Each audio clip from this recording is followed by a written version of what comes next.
روح کی تلاش. لباس کی صحیح حیثیت بریکٹ میں لباس سے مراد گوشت پوش کا جسم ہمارے سامنے اس وقت آتی ہے جب ہم مر جاتے ہیں، یعنی ہمارے اوپر موت واقع ہو جاتی ہے.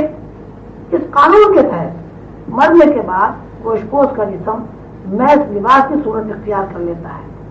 یہ ضروری ہے کہ ہم تلاش کریں کہ زندہ رہنے کی حالت میں ہمارے اوپر کوئی ایسی حالت واقع ہوتی ہے جو موت سے ملتی جلتی ہو یا موت سے قریب ہو، یا حالت وقتی طور پر ہوتی ہو یا کچھ طویل عرصے کے لیے واقع ہوتی ہو.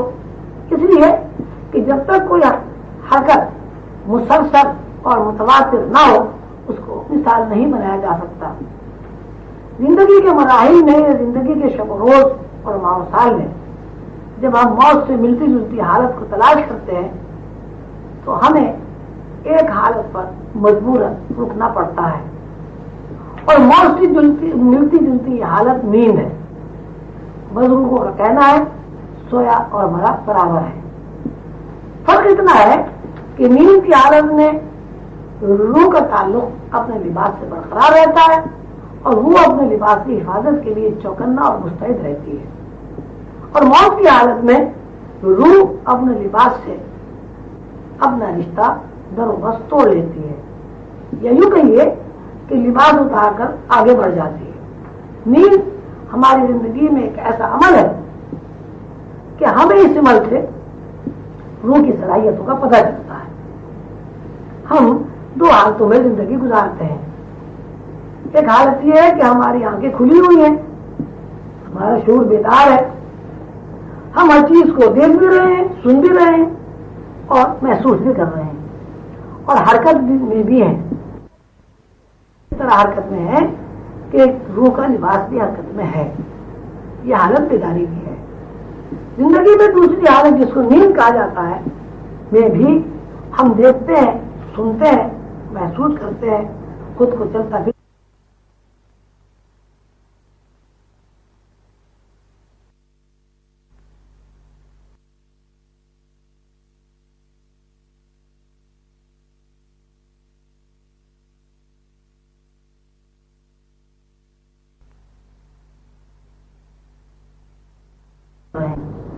اور حرکت میں بھی ہے. اس طرح حرکت میں ہے کہ روح کا لباس بھی حرکت میں ہے. یہ حالت بیداری کی ہے. زندگی میں دوسری حالت جس کو نیند کہا جاتا ہے میں بھی ہم دیکھتے ہیں، سنتے ہیں، محسوس کرتے ہیں، خود کو چلتا پھرتا دیکھتے ہیں، لیکن روح کا لباس حرکت میں نہیں ہے. روح کے لباس سے مراد گوشت پوش کا جسم ہے. اس سمجھ سے یہ ثابت ہوا کہ روح اس بات کی پابند نہیں ہے کہ وہ گوشت پوش کے ساتھ ہی حرکت کرے. روح گوشت پوش کے جسم کے بغیر بھی حرکت کرتی ہے. گوشت پوش کے جسم کے بغیر حرکت کرنے کے عمل کو خواب کہا جاتا ہے. خواب کے بارے میں بے شمار نظریات ہیں. کوئی کہتا ہے خواب محض خیالات ہوتے ہیں. جس قسم کے خیالات ہیں آدمی دن بھر مصروف رہتا ہے، اسی قسم کی چیزیں اسے خواب میں نظر آ جاتی ہے. کوئی کہتا ہے خواب ناآسودہ خواہشات کا عکس ہے. جب کوئی خواہش ناآسودہ رہ جاتی ہے اور اس کی تکمیل نہیں ہوتی تو وہ خواہش خواب میں پوری ہو جاتی ہے. اللہ و قیاس بے شمار باتیں خواب کے بارے میں مشہور ہیں، اور ہر شخص نے اپنی فکر اور علم کے مطابق خواب کے بارے میں بہت کچھ کہا ہے. لیکن اس بات سے ایک فرد واحد بھی انکار نہیں کر سکتا کہ جس طرح روح گوشت پوش کے جسم کے ساتھ حرکت کرتی ہے اسی طرح روح گوشت پوش کے جسم کے بغیر بھی بعمل اور متحرک رہتی ہے. اس کے علاوہ اگر کوئی شخص یہ اعتراض کرے کہ خواب دیکھنا اور خواب میں کیے ہوئے اعمال اور خواب میں کی ہوئی حرکات و سکنات خیالی ہیں تو اس کی تردید ہو جاتی ہے. اس کی تردید اس طرح ہو جاتی ہے کہ ہر شخص ایک دو یا زائد بار ایسے خواب ضرور دیکھتا ہے کہ خواب دیکھنے کے بعد جب وہ بیدار ہوتا ہے تو خواب میں کیے ہوئے اعمال کا اثر اس کے اوپر باقی رہتا ہے. اس کی ایک بڑی واضح مثال خواب میں کیے ہوئے اعمال کے نتیجے میں غسل واجب ہونا ہے. جس طرح کوئی آدمی بیداری کی زندگی میں جن سے لذت حاصل کرنے کے بعد ناپاک ہو جاتا ہے اور مذہباً اس کے اوپر غسل واجب ہوتا ہے، اسی طرح خواب کی ہوئی اس عمل کے بعد بھی اس کے اوپر غسل واجب ہو جاتا ہے، اور وہ اس وقت تک نماز ادا نہیں کر سکتا جب تک کہ وہ غسل جنابت نہ کر لے۔ یہ بھی دیکھا گیا ہے کہ خواب میں کوئی ڈراؤنا منظر نظروں کے سامنے آ گیا، آدمی جب بیدار ہوا تو منظر کی دہشتناکی اس کے اوپر پوری طرح مسلط ہوتی ہے۔ جس طرح کسی دہشتناک واقعے سے بیداری میں دل کی حرکت تیز ہو جاتی ہے، اسی طرح خواب میں دہشتناک چیز دیکھنے سے بھی دل کی حرکت تیز ہو جاتی ہے۔ بیداری میں جس طرح کوئی خوشنما منظر دیکھنے کے بعد آدمی کے اوپر سرور و انبساط کی کیفیت پیدا ہوتی ہے، اس طرح خواب میں دیکھے ہوئے مناظر کے بعد بھی انسان کے اوپر مسرت اور شادمانی کی کیفیت طاری ہو جاتی ہے، اور آدمی بیدار ہونے کے بعد خود کو بہت خوش اور مسرت محسوس کرتا ہے۔ یہ بیداری کے اور خواب کے اعمال و واقعات کا اجمالی خاکہ ہے۔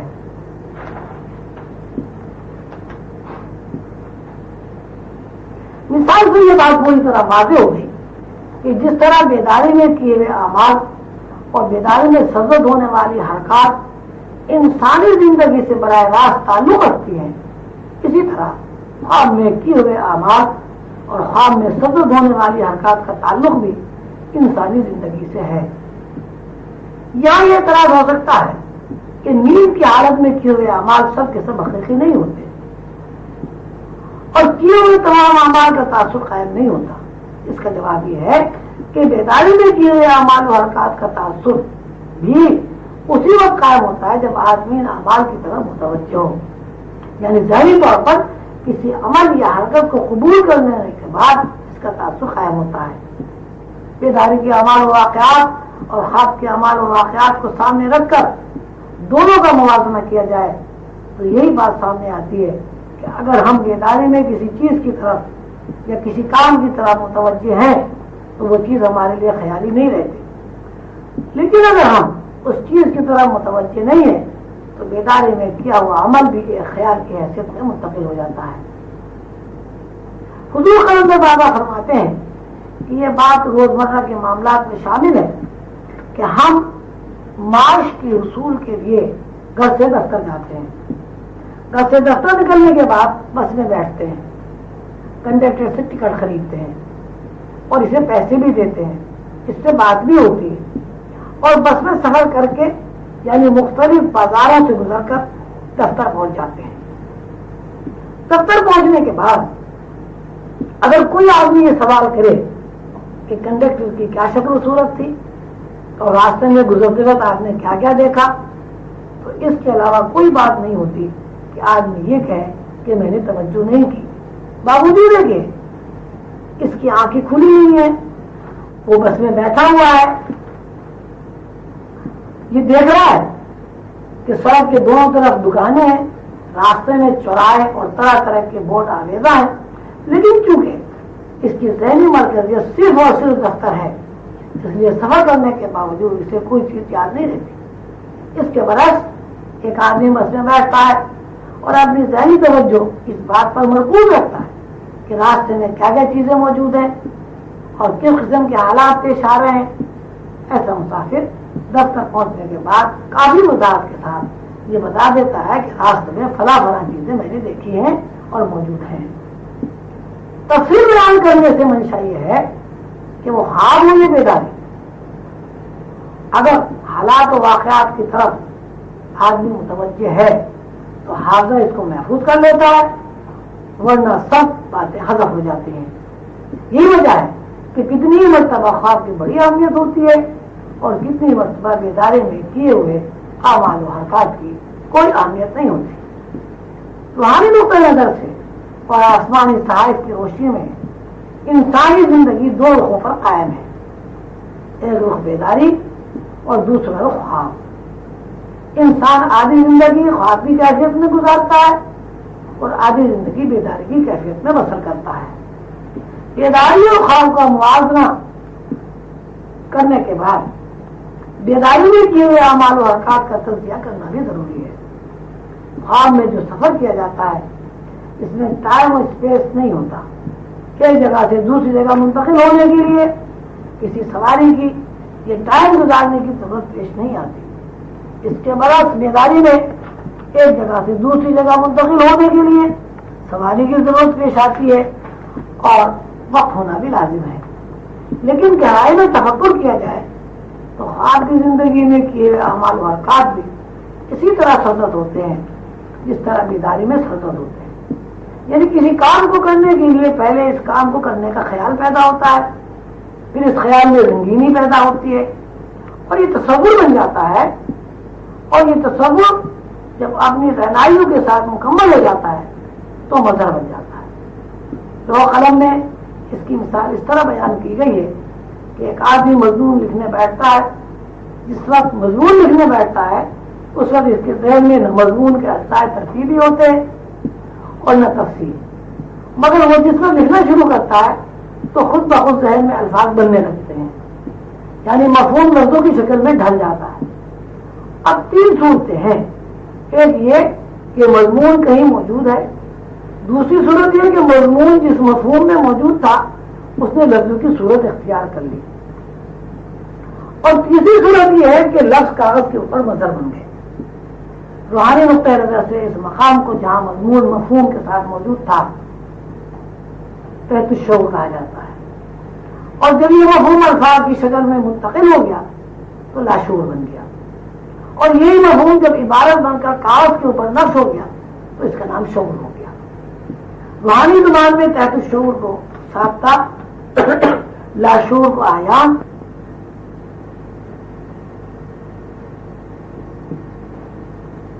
مضمون نگار کی مثال سے ہمیں یہ معلوم ہو گیا کہ مضمون کاغذ پر نقش ہونے سے پہلے کہیں موجود تھا, اس طرح موجود تھا کہ ہم اس سے واقف نہیں تھے.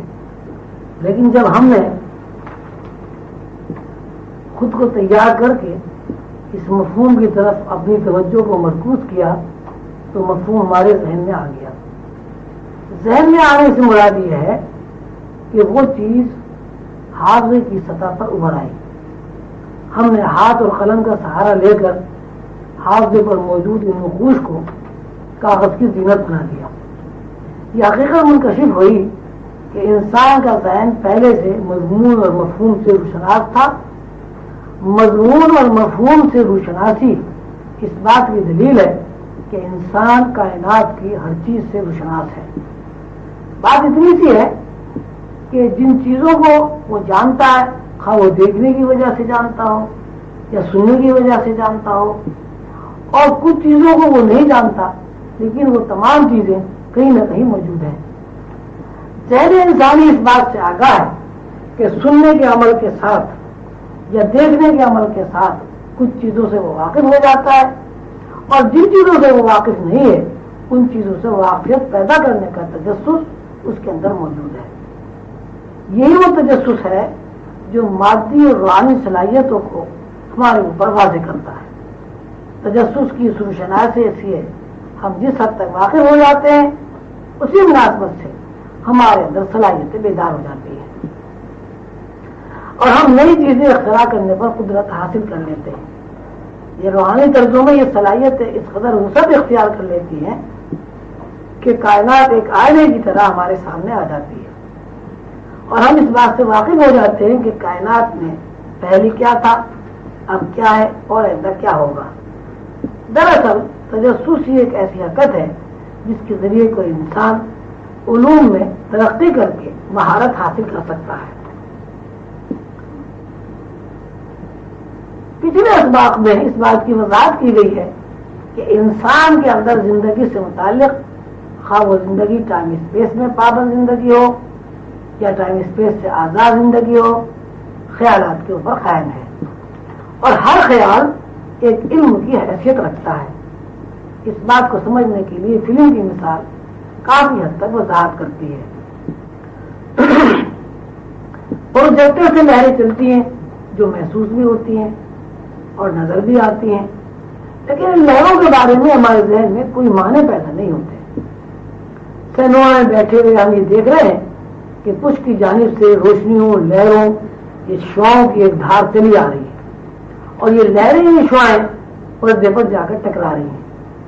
جب یہ لہریں یہ شعائیں پردے پر جا کر ٹکراتی ہیں تو وہاں ہمیں مختلف صورتیں، مختلف شکلیں اور مختلف رنگ نظر آتے ہیں.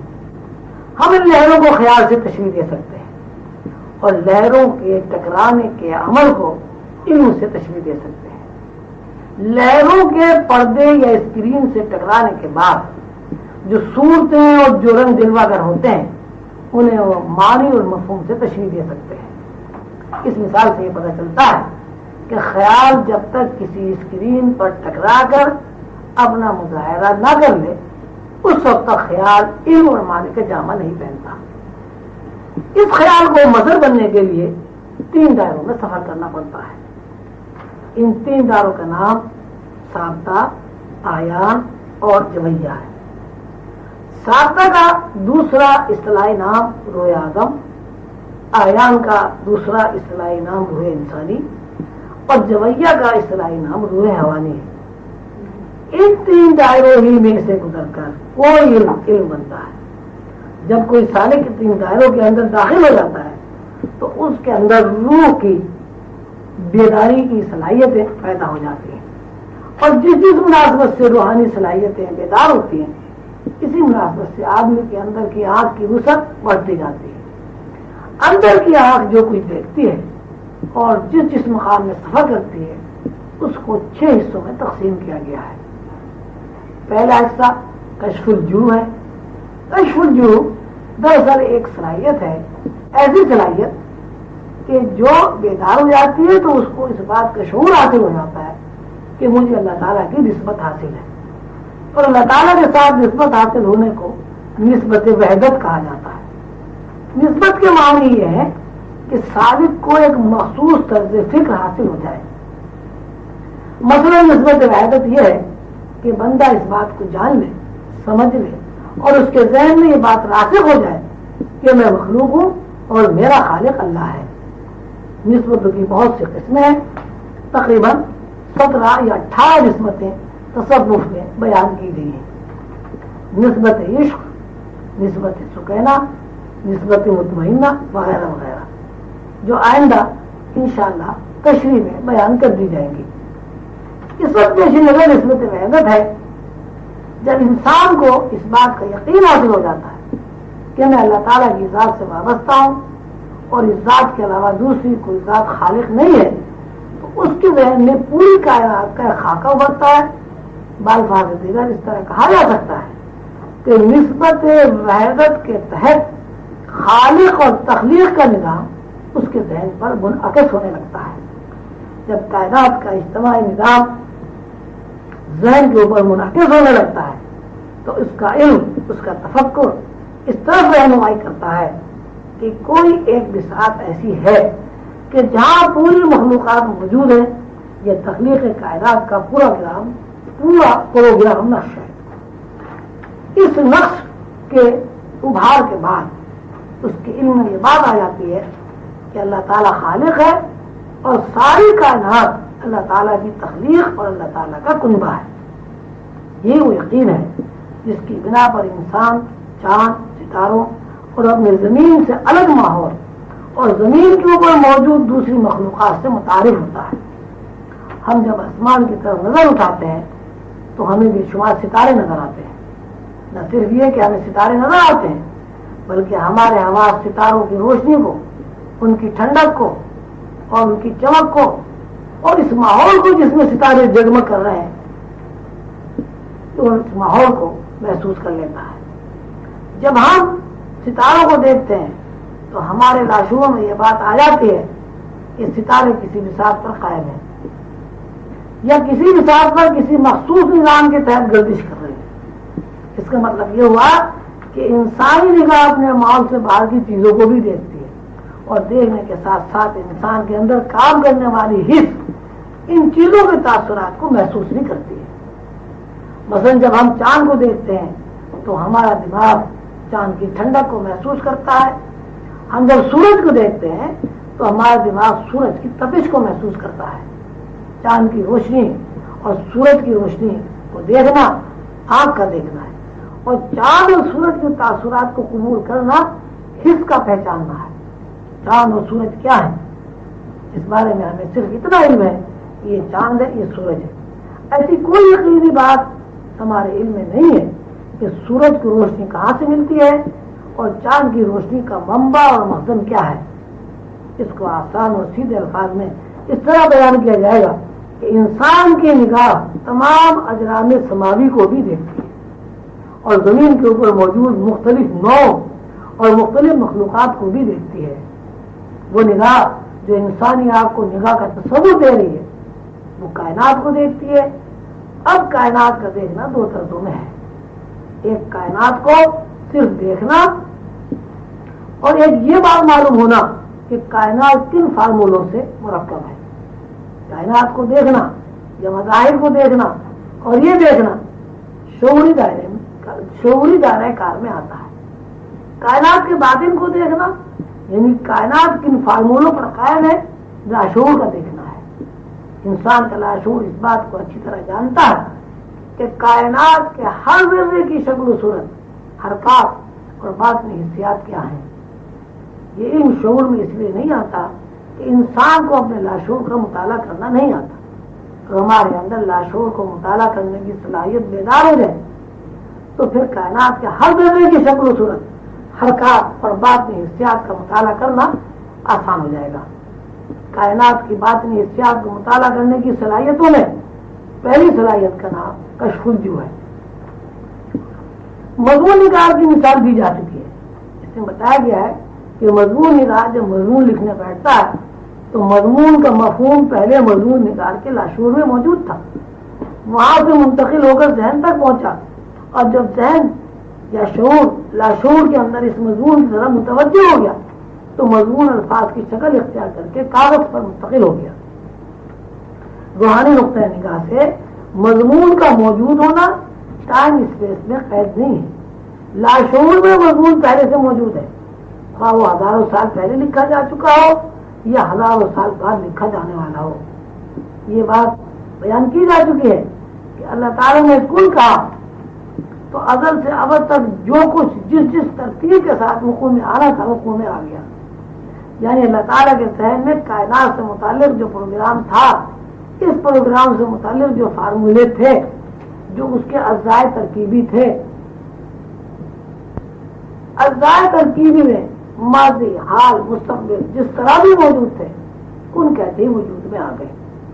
کن کہنے کے بعد کسی زمانے میں بھی لاکھوں سال پہلے یا لاکھوں سال بعد جو چیز بھی مظاہرے میں آئے گی وہ اس کا مظہر ہوگی جو کن کے بعد وجود میں آ چکا ہے. یعنی کائنات میں کوئی ایسی چیز موجود نہیں ہو سکتی جو پہلے سے اپنا وجود نہ رکھتی ہو. یہ نسبت وحدت کے تحت ایک طرز فکر کا بیان ہوا کہ جب کسی بندے کے یقین میں یہ بات راسخ ہو جاتی ہے کہ ہم مخلوق ہیں اور ہمارے بنانے والا خالق اللہ ہے، ایسا اللہ جو یکتا ہے اور اس کا کوئی ہمسن نہیں ہے، تو اس کے ذہن میں کن کے بعد کا پروگرام آنے لگتا ہے اور یہ بات اس کا یقین بن جاتی ہے کہ جو کچھ ہو چکا ہے یا جو کچھ ہو رہا ہے یا جو کچھ آئندہ ہوگا وہ سب کن کے بعد کا مظاہرہ ہے. سیدنا حضور علیہ الصلوۃ والسلام نے اسی بات کو اس طرح کہا ہے: جب القلم بما ہوا کاہن، یعنی قلم لکھ کر خشک ہو. نسبت وحدت جب گہری ہو جاتی ہے تو دوسری بات ہمارے اوپر منکشف ہوتی ہے کہ کسی بات کو صحیح سمجھنے کے لیے اور اس کی تہ تک پہنچنے کے لیے انسان کا غیر جانبدار ہونا ضروری ہے. اگر غیر جانبدار ذہن نہیں ہوگا تو مالی پہنانے میں مصلحت